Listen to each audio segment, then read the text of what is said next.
ناست خپل ځان په دروازه کې زه یوازې یمه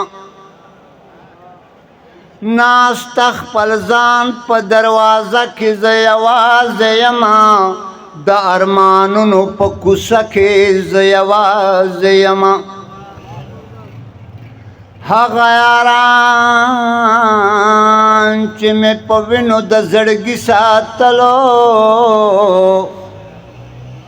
اوس د یادونو په حلقه کې زه یوازې یمه ما د شګلنې له مرغانو شاعري زده کړې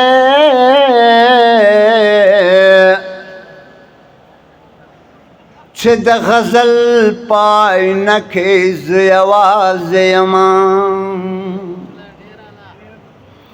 چې په غزل چې په غزل شمه صحراوي راته غوږ نیولی چې په غزل شمه صحراوي راته غوږ نیولی خړه خو پڼه په ګډاوي راته غوږ نیولی خړه خو پڼه په ګډاوي راته غوږ نیولی جمال جلا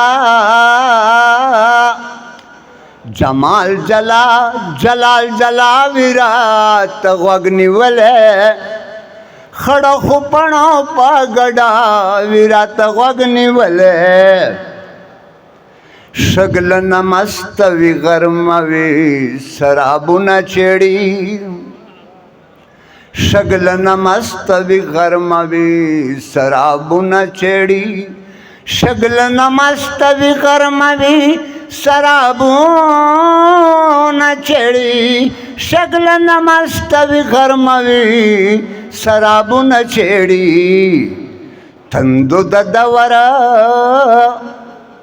تندو د دور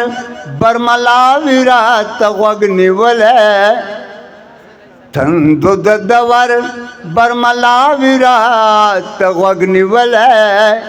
خړه خو پڼه په ګډاوي راته غوږ نیولی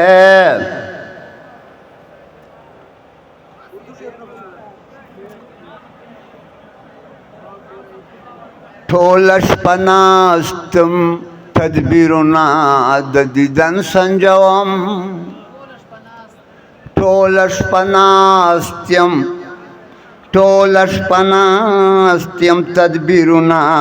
د دیدن کومه بلا د هجر پرشتیا وي راته غوږ نیولی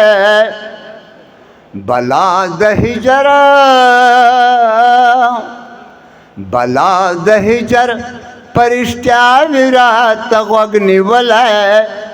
خړه خو پڼه په ګډاوي راته غوږ نیولی خړه خو پڼه په ګډاوي راته غوږ نیولی چې په نړاندو او په ژوبلو د جهان دوران لیکما چې په نړاندو او په ژوبلو د دوران لیکما چې په نړاندو او په ژوبلو د دوران لیکما آباد دل پښتو سره اکمل په شیخ بدین کې آباد دل پښتو سره اکمل په شیخ بدین کې پښتون او د پښتو لیلا متل په شیخ بدین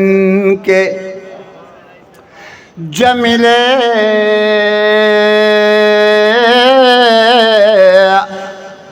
جمیل د پښتو سره اجمل په شیخ بدین کې سره شونډې تورې زلفې الول په شیخ بدین کې ښکلا به ترېنه واخلم غزل ته د پښتو سړسیل چې د سحر لګیول په شیخ بدین کې ابلاغ بسر نگون منشی دار اگزار بطول غزل شی چه جونگ زما د فکر شو دربل پر شیخ بدین کے یونم د صحرائی دا یونم د صحرائی دا پادب کے چیا دے گی انداز د غزل کرلو بدل پر شیخ بدین کے عارف چکس لائے غزل چھ نور دیر سے وہ عارف چکس لائے وی لنڈا وے